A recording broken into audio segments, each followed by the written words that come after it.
할렐루야. 우리 역가족과 인사합시다. 천지 만물을 지으신 하나님이 우리 하나님입니다.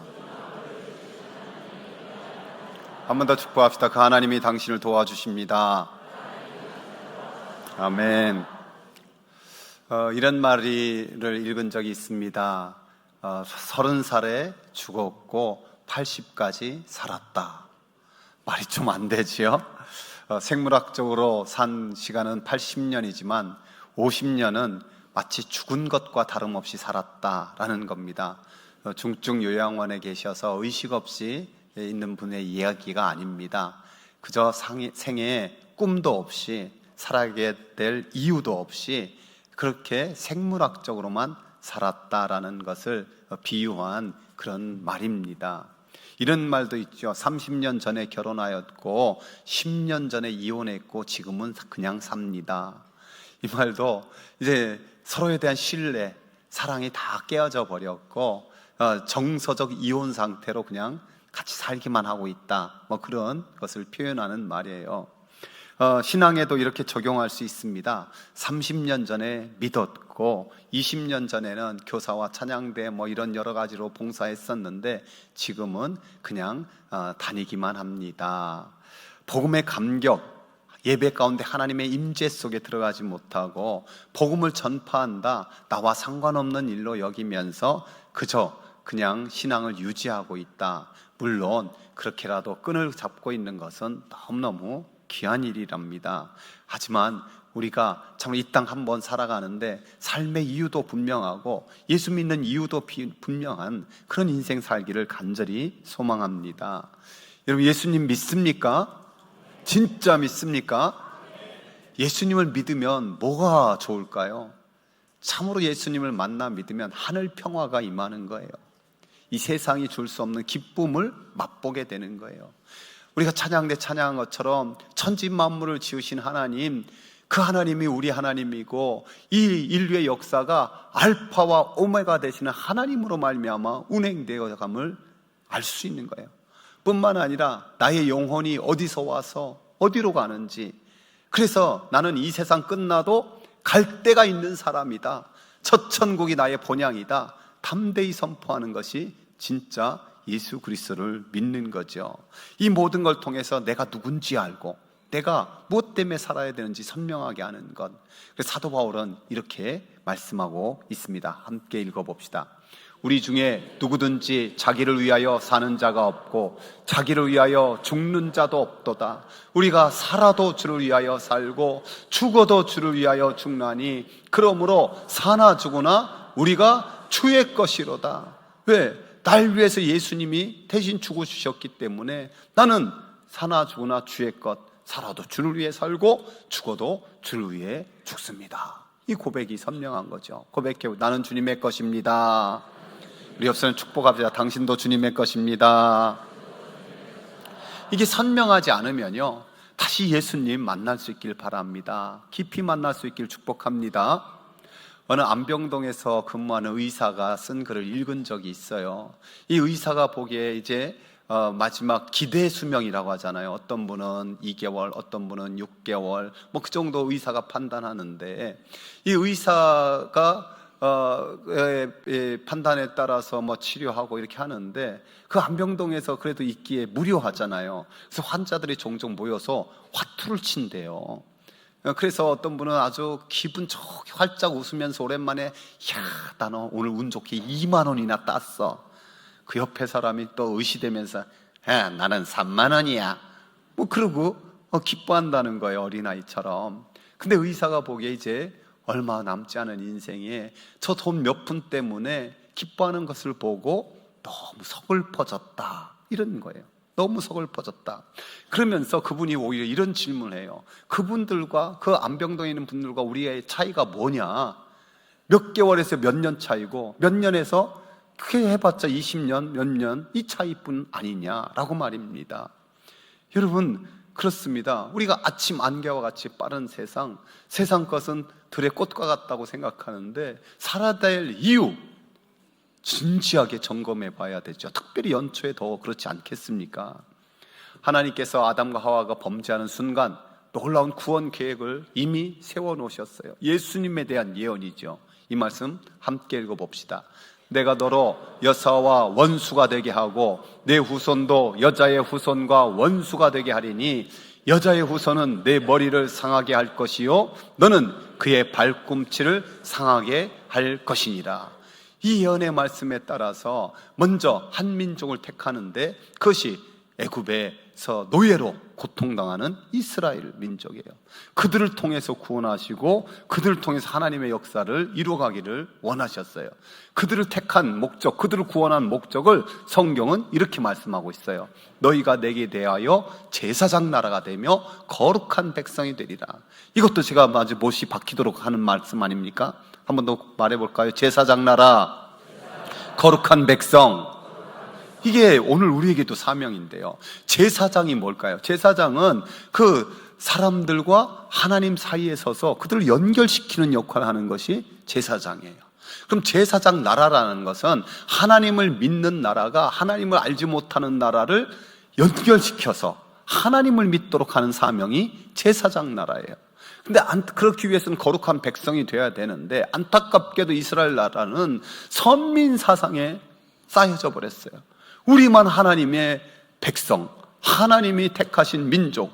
그래서 저 이방 나라들은 그냥 멸망해도 좋고 망해도 좋은 그런 민족, 그런 나라, 그렇게 여겼단 말이에요. 그 제사장 사명을 망각하고 오히려 많은 역사 가운데 이방의 우상을 본받아 우상 숭배에 빠지고 그들의 음란함에 본받아서 음란함에 빠지고 쾌락에 빠지고 그래서 거룩한 백성조차 잃어버리고 말았어요. 이런 암울한 현실, 멸망을 당하는 인간을 볼 수 없어서 하나님이 어떻게 하셨습니까? 복음, 그 원복음을 이루어 주셨죠. 하나님이 세상을 이처럼 사랑하사 독생자를 주셨으니 이는 그를 믿는 자마다 멸망하지 않고 영생을 얻게 하려 하심이라. 이 하나님의 구원 계획에 순종해서 예수님이 이 땅에 오셨고 예수님은 그 오신 목적을 곳곳에서 강력하게 선포하고 있어요. 그 예수님의 오신 목적 함께 읽어봅시다. 인자가 온 것은 섬김을 받으려 함이 아니라 도리어 섬기려 하고 자기 목숨을 많은 사람의 대속물로 주려 함이니라. 아멘. 여러분, 또 예수님은 이렇게 말씀하셨어요. 인자가 온 것은 잃어버린 자를 찾아 구원하려 함이니라.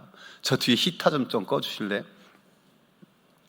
우리 주님께서 이 땅에 오신 것은 분명하게 복음을 전하고 대속물로 십자가의 제물대로 오셨단 말이에요. 주님은 그 오신 목적을 통해서 이 땅에 구세주임을 알리시기 위해서 오늘 본문에 보면 가버나움에서 많은 이적을 행하셨어요. 병든 자도 고치고 귀신도 내쫓고 하나님 말씀을 전했어요. 그리고 너무 피곤하셨을 텐데 새벽 일찍 일어나서 하나님 앞에 간절히 기도하는 시간을 가졌어요. 새벽 기도한 거죠.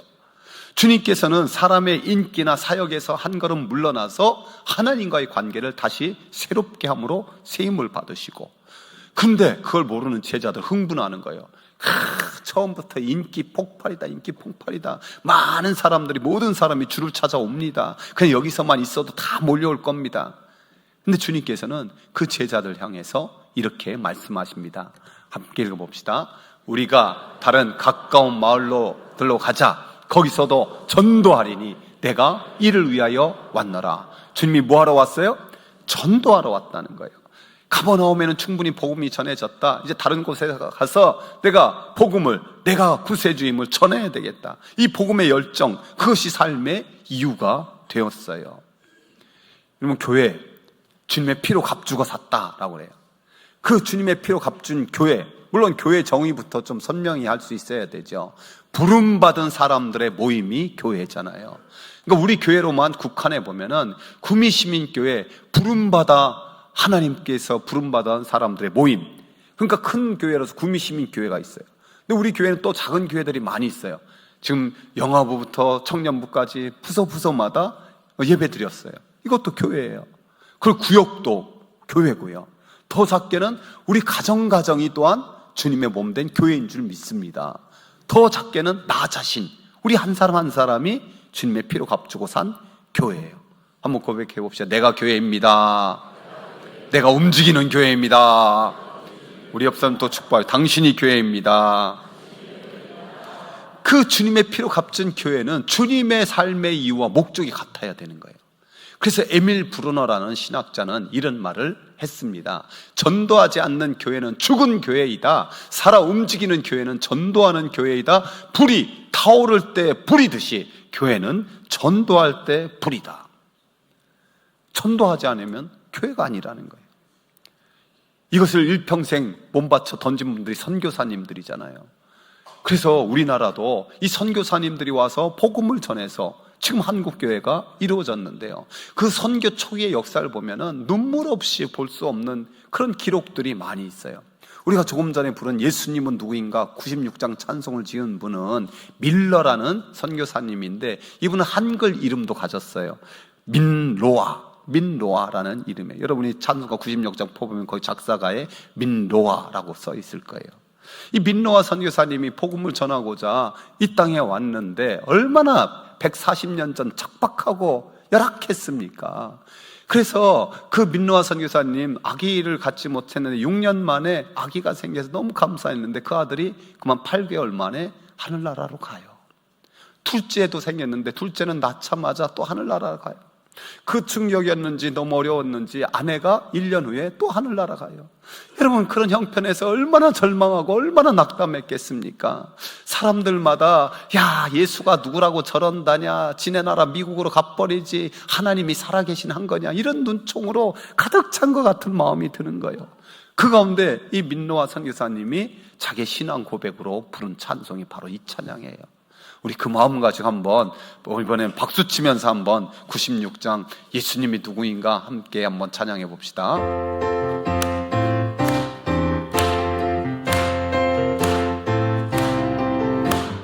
예수님은 누구신가? 우는 자의 위로와 없는 자의 풍성이며 전한 자의 높음과 잡힌 자의 노임되고 우리 기쁨 대신에 예수님은 누구신가? 약한 자의 강함과 눈먼 자의 빛이시며 병든 자의 고침과 죽은 자의 부활되고 우리 생명 대신에 예수님은 누구신가? 추한 자의 정함과 죽을 자의 생명이며 죄인들의 중보와 멸망자의 구원되고 우리 평화 대신에 예수님은 누구신가? 온 교회의 머리와 온 세상의 구주시며 모든 왕의 왕이요 심판하신 주님 되고 우리 영광 대신에. 아멘. 우리도 고백해 봅시다. 예수님이 우리의 기쁨입니다. 예수님이 우리의 생명입니다. 예수님이 우리의 구원입니다. 예수님이 우리의 영광입니다. 아멘. 도무지 이해할 수 없는 그런 상황, 도저히 살 수 없는 그런 상황이었어도 예수님이 나의 구원이고 예수님이 나의 생명이고 예수님이 나의 기쁨이고 평화입니다. 이 순교의 피가 교회로 세워진다고 했는데 이 순교의 피로 씨앗이 되어서 한국교회가 제사장 나라가 되어서 세계 2만 명이 넘는 선교사를 파송하고 복음 전하는 나라로 하나님께서 은혜 주시고 복 주신 거예요. 그런데 지금 한국교회 형편은 어떻습니까? 정체되었다는 것을 넘어서 퇴보되고 있다는 소리가 여기저기에서 들려오고 있습니다. 여러분, 장자교단이라고 하는 우리 예수교 장로회 통합축교단도 예외가 아니에요. 한 해 5만 명의 성도들이 교회를 이제 떠난다는 거예요. 그럼 이유가 뭘까요? 사회학자들이 여러 이야기를 해요. 첫 번째는 이제 사람들이 먹고 살기 좋아서 놀러 다니기 바쁘고 종교심이 점점 줄어들어서 기독교뿐만 아니라 불교, 천주교 더 심각하게 줄어들고 있다는 거예요. 두 번째는 교회 내에 세속주의, 인본주의, 물질 만능주의 이런 것들이 들어와서 사람들이 예전 같은 믿음이 아니라는 거예요. 세 번째, 그로 말미암아 세상을 향한 교회가 빛과 소금의 사명 제대로 감당하지 못하니까 그렇게 실망해서 떠난다는 거예요. 여러분, 이 모든 것도 귀 기울여서 우리가 정신을 차려서 다시 회복해야 되겠지만은, 근본적으로 복음에 대한 열정, 구원에 대한 큰 확신에 대한 이 열정이 우리 가운데 부족한 거예요. 우리나라 초대교회 때 얼마나 형편없는 삶이었습니까? 붕해를 해도 제대로 드릴 연봇돈 하나도 없었어요. 그래서 사람들이 했던 일이 뭔지 아세요? 날연보라는 걸 드려요. 날연보. 이게 뭐냐면, 날을 정해서 복음을 전하는 것을 내 연보로 삼는다. 그래서 가까워 방문하면서 또 만나는 사람에게 예수 그리스도의 복음을 전했던 거예요. 그 복음으로 오늘 우리에게 임했고, 여러분, 복음이 임하는 곳에, 복음을 전하는 곳에 하나님의 은혜가 임하는 줄 믿습니다. 복이 임하는 줄 믿습니다. 근데 가장 큰 은혜와 복은 뭔지 아세요? 예수님이 친히 이런 고백을 하셨어요. 함께 읽어봅시다. 나를 보내시니가 나와 함께 하시도다.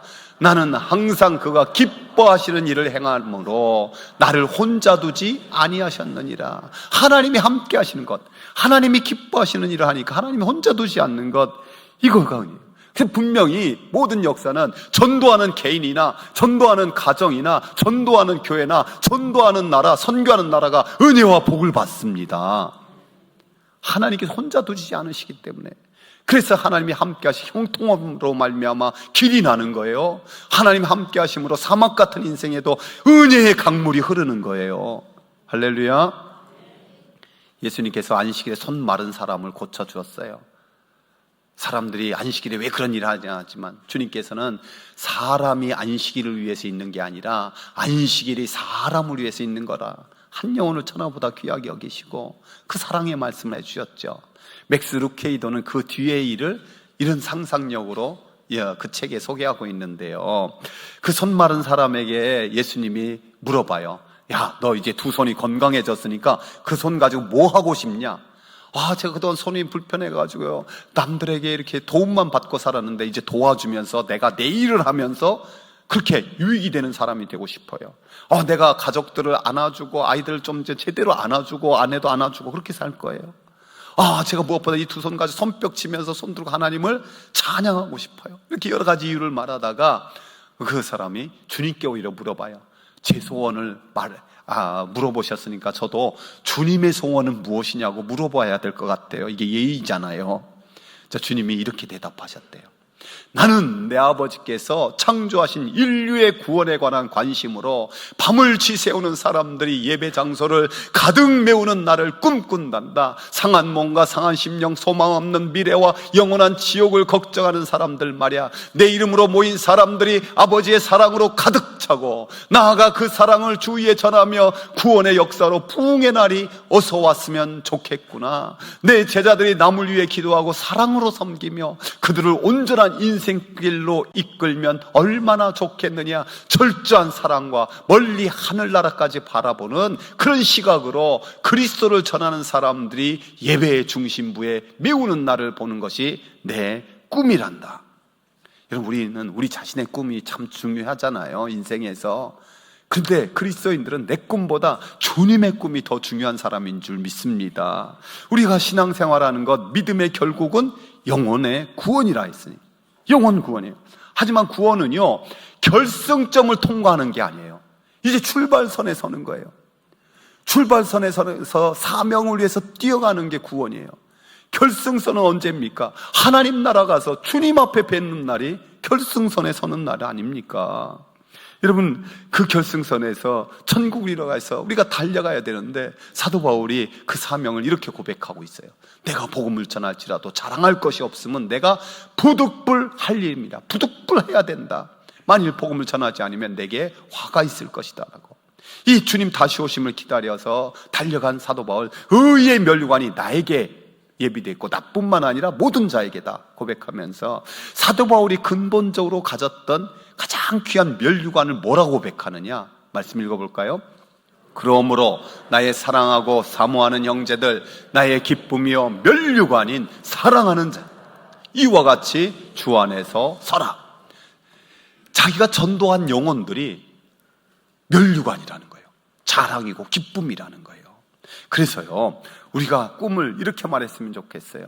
내가 내 인생 사명다에 다 달리고 난 후에 결승전에 주님을 뵐 때 내 양쪽 팔목에 팔짱을 내가 전도한 영혼들로 가득하게 함께 팔짱 끼고 주님 앞에 뵙는 것, 이게 나의 꿈입니다. 미국 시카고의 한 거리에서 한 젊은이에게 어떤 사람이 복음을 전했어요. 당신 예수 그리스도를 알고 계십니까? 예수 그리스도를 믿습니까? 그러자 그 사람이 한심하다더니 가서 당신 볼 일이나 보시오. 나는 아무 관심이 없어. 당신 할 일이나 제대로 하시오. 그 사람이, 이 복의 젊은이, 이게 내 볼 일이야? 이게 내 할 일이야? D.L. 무디의 일화입니다. 그는 복음 전하지 않으면 입에 가시가 돋는 듯한 그런 마음으로 살았다는 거죠. 살아도 주를 위해 살고 죽어도 죽기를 위해 죽는다는 우리들, 사도 바울은 이렇게 명령합니다. 함께 읽어봅시다. 나와 같이 모든 일에 모든 사람을 기쁘게 하여 나의 유익을 구치 아니하고 많은 사람의 유익을 구하여 저희로 구원을 얻게 하라. 저희로 구원을 얻게 하는 제사장 사명, 그거 잘 감당하라는 거죠. 그러면서 그 길을 이렇게 제시하고 있습니다. 내가 모든 사람에게 자유하였으나 스스로 모든 사람의 종이 된 것은 더 많은 사람을 얻고자 함이라. 지금 선거철이잖아요. 많은 분들이 나라를 위해서, 백성을 위해서 일하겠다고 종이 되겠다고 하시는 거예요. 그런 자세가 중요하잖아요. 여러분, 장사를 하더라도 손님은 왕이고 우리는 종입니다, 이런 고백해야 장사되는 거 아닙니까? 전도할 때도 마찬가지죠. 그래서 사도 바울은 유대인에게는 유대인처럼, 이방인에게는 이방인처럼, 약한 자에게는 약한 자처럼 그렇게 종된 자세로 섬겼던 거예요. 그래서 우리도 누군가 전도하려면 그 사람의 종이 되어야 되는 거예요. 고상한 척, 잘난 척, 있는 척, 능력 있는 척 하지 말고 말입니다. 그래서 시어머니 전도하려면 시어머니의 종이 돼야 되죠. 남편 전도하려면, 아내 전도하려면 그 종이 돼야 되고, 친구를 전도하려면 그 사람의 종된 노릇, 이웃의 종된 노릇을 우리가 제대로 할 수 있어야 되죠. 그래서 우리가 올 한 해 이런 구호도 가졌으면 좋겠어요. 자존심 버리겠습니다. 따라서 자존심 버리겠습니다. 그럼 뭐 가지고 살아야 됩니까? 주존심으로 살겠습니다. 주님 중심, 주님을 존귀하기고 주님만을 높여드립니다. 그래서 사도 바울이 내게 하신 말씀을 통해서 다시 한번 이 말씀 읽어봅시다. 형제들아, 너희가 자유를 위하여 부르심을 입었으나 그러나 그 자유로 육체의 기회를 삼지 말고 오직 사랑으로 서로 종노릇하라. 온 율법은 내 이웃 사랑하기를 내 자신과 같이 하라 하신 한 말씀에서 이루어졌느니라. 이웃사랑이 율법의 완성이고 그것의 구체적인 방법은 사랑으로 종노릇하는 거라는 거예요. 종노릇. 이렇게 하면은요, 우리가 사는 이유가 분명해져요. 그러니까 예수님 믿으면 두 가지 능력이 있어야 돼. 첫 번째, 사는 이유, 사는 능력.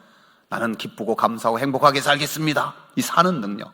그리고 함께 살리는 능력도 커지는 거예요. 다른 사람에게도 삶의 이유를 주고 삶의 기쁨을 주고, 이 살리는 능력, 사는 능력, 살리는 능력. 따라서 사는 능력이 커지고 살리는 능력도 커지기 원합니다. 아멘. 국제구호 활동가로 열심히 일하는 한비아 씨 알죠? 원래 그분은 여행가였잖아요. 지구를 3바퀴 반을 걸어 다녔다라는, 가능한지 모르겠는데, 그래서 어쨌든 많은 책을 써서 베스트셀러에 올렸죠. 이 40대 후반쯤에 그녀가 난민들을 보게 돼요. 그러면서 난민 구호에 참여하게 되고 거기서부터 인생이 완전히 바뀌면서 이 구호 활동에 전념하게 되는데요. 그녀가 자기 인생의 터닝 포인트를 이렇게 말하고 있어요. 지금까지는 내가 하고 싶은 일을 하고 살았지만 앞으로는 해야 할 일을 하고 살겠습니다.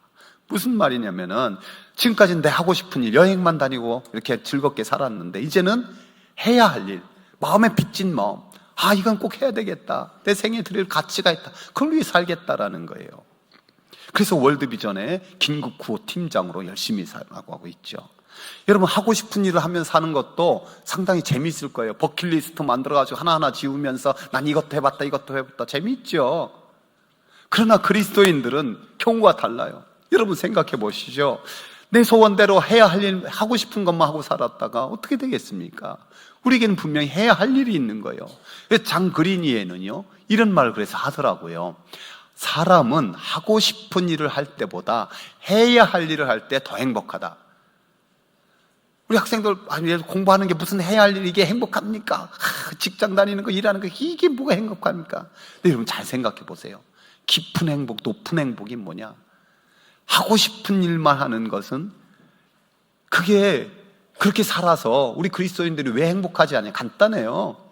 하고 싶은 것만 했다 주님 앞에 섰을 때 무슨 할 말이 있겠어요? 너 뭐 하다 왔냐? 어떻게 살다 왔느냐 하면 유구무원 아니겠습니까? 해야 할 일을 제대로 했을 때, 내가 주님께 주신 사명 이렇게 감당했을 때, 잘했다 착하고 충성된 종아, 칭찬받는 그 참된 성공, 참된 행복 누려야 될 거 아니에요? 그래서 해야 할 일을 할 때 진짜 깊은 행복, 높은 행복을 맛보는 거예요. 그래서 하나님이 말씀하잖아요. 너는 행복한 사람이로다. 너같이 구원받은 사람이 그 누가 있느냐? 할렐루야. 여러분, 이 행복감이 좀 있었으면 좋겠어요. 구원의 행복과 함께, 내가 사는 이유가 분명한 행복, 내가 해야 될 일을 하는 이 깊은 행복, 높은 행복, 그 행복한 사람들이 행복한 세상을 또 만들어갈 수 있는 거예요. 저와 여러분이 구원받은 행복한 사람으로 행복한 세상 만들어가는 사람 되기를 축복합니다. 우리 함께 주신 말씀 붙들고 함께 우리 찬양하며 나갑시다.